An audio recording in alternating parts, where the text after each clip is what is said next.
Right, murezi babu. Makambonzwa here chinonzi mediocrity. mazimbabweans onzi imi zvibhorani ndo zvamuri kucelebrata mutown aniti murezimbabwe regai tipinde munyaya idzi here. Nyaya iyi yatanga kutaurwa narutendo matinyararire so regai isusu regai tapinda mune zvataurwa exactly narutendo matinyararire and then tigozvitaura zvedu. Hanzi boreholes in cities are a sign of failure in service delivery and regression. Today in Budiriro, we saw the celebration of new boreholes being put in that township. As a nation, it is worrying that we are now considering boreholes in the city as progress, when our aim should be to pipe treated water into every home from Kunji and other dams that our government is investing in building. Right. Zimbabwe, do you think iwewe kwamugere kokoko mukacherekwa chibhorani negovernment makutodhaya chibhorani muchichera muchiisa mabhaketi muchisenga apa muri kubudiriro muri kuwadzana muri kunkulumane muri kuchichichichi? Do you think that's progress? Is that progress? Takaona isusu anonzi mukomana Scott Sakupkanya vamwe vanotoita vakatovhotegwa nenyaya yekuisa zvibhorani anditi mukomana wakatosvika pakutovhotegwa kuti apinde mugovernment nenyaya yekuti anga atsverera vanhu zvibhorani kunana mabvuku kwake kwaanobva.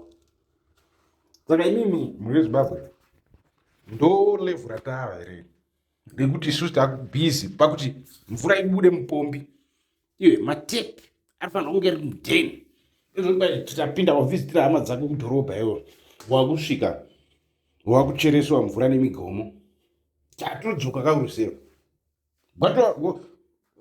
rwatova rwizika uro muri Zimbabwe. So zvizve zvichiitika zvakadaro ngaitipedzise nyaya yemukomana rutendo. Hanzi the celebration of boreholes in the city is the celebration of the ruralification of our cities. We need people who promote Zimbabwe to also be able to speak truth to power by saying that lowering our city standards to using bore water is admitting defeat. Imi vakomana vanoinda vanotenderera nenyika pasi rese vachitenderera vachisvika kuchina hama dzangu muri Zimbabwe, China chakavakwa chinyika chacho zvekutoti mabuilding anenge ari mudenga mvura iri everywhere zvinhu zviri in order chichi success. And then vakomana vouya kuZimbabwe achiti right isusu takuda kuitira Zimbabwe China toda kuitira Zimbabwe China ndozvatiri kuita chichichi but vari kuchera zvibhorani mukati medhorobha. Hanzi lastly, the continuous use of underground water leads to the depletion of aquifers that cannot recharge at the rate of bore extraction. This in future will create a very dire crisis for us. Our government needs to begin investing in replacing pipes and installing new pipes in our cities to pipe water into every home in Zimbabwe. Right, so up. Kana vachiri kurangarira geography maaquifers machichichi right. So mvura iri underground muri Zimbabwe some of it inenge yakabatwa mostly nematombo. Pane zidombo ringe riri padhazi apo rinogara mugariro rakaita and then mvura youngana pamusoro paro and then mvura iyoyo ndo pamuri muchera chibhorani imimi ndo mvura yamuri kubudisa paground. Saka manje nekukura kwakaita Harare mukati chibhorani pano chibhorani apo muri kupedza mvura iri pasi peground and mvura iyi some of it inenge yaka-accumulated through tens of years 10 years 20 30 years kuti iwande sezvozvozvo ende nekunaya kwemvura nereti yekusinga kwemvura it cannot live up, it cannot match up, that water cannot be replaced. So memakupedza underground water ndo zviri kutaurwa narutendo matinyararire panapa right muri Zimbabwe. Toda kumbonyatsotaura nyaya iyi from a serious level, from a serious angle, because this is a situation which is problematic, which is worrisome for Zimbabweans who really understand economics, who really love their country like us, who are patriotic. Zimbabweans, you look at your country and say, guys, is there anything we can do to make our country better? And then you look and say, okay, But is there anything we are doing to actually make it worse? Which is always easier to see. We cannot be moving towards this direction. Let me tell you, we cannot have the ruling party campaigning, giving people, drilling balls. We cannot have that.